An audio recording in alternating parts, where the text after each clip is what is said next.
Assalamualaikum warahmatullahi wabarakatuh.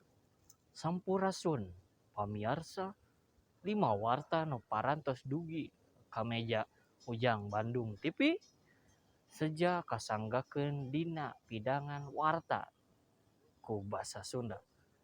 Niga TV edisi Rebo Kaping 8 Februari 2023. Singkuring pun Krisna Yogantara nu baris ngadugikeun warta salengkepna anu kabengkeut dina Pergerakan Mahasiswa Islam Indonesia atawa PMII Kabupaten Bandung kamari ngajorag gedung Kapolda Jabar.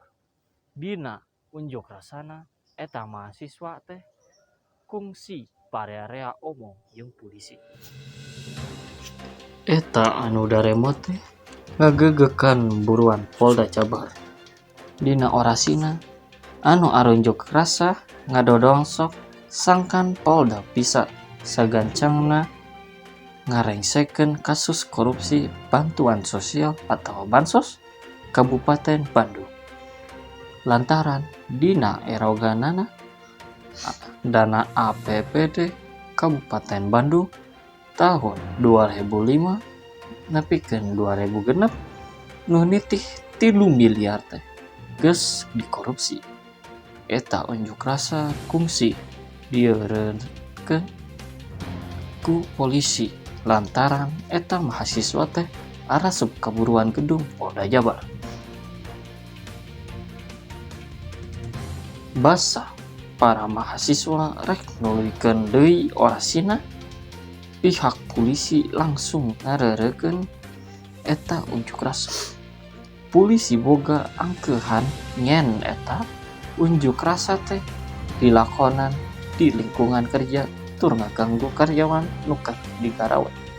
Lian ti eta aparat ge marere sangkan mahasiswa asup ka gedung pikeun nepikeun orasina langsung ka Kapolda. Tapi eta anu arunjuk rasa teh keukeuh hayang ngalakonan orasina di buruan.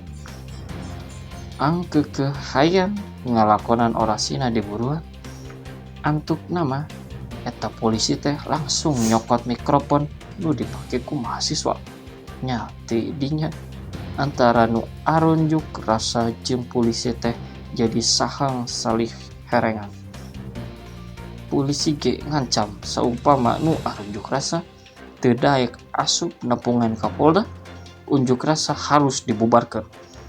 Antuk nama eta nu arunjuk rasa teh daek asup ka gedung pikeun nepikeun pangdongdongsongna. Pamirsa, Niga TV di dinten ieu urang cekapkeun duki ka dieu. Aya saur ti sepuh urang di nu kiwari ngancik nu di hari. Sejak ayeuna sampeurkeun jaga. Mugi janten penyepanan kanggo urang sadaya. Ngawakilan nu ngagodalakeun tentang Niga TV sing kuring pun Krisna Yogantara seja amit mungkur amit. Wassalamualaikum warahmatullahi wabarakatuh. Urip Sunda.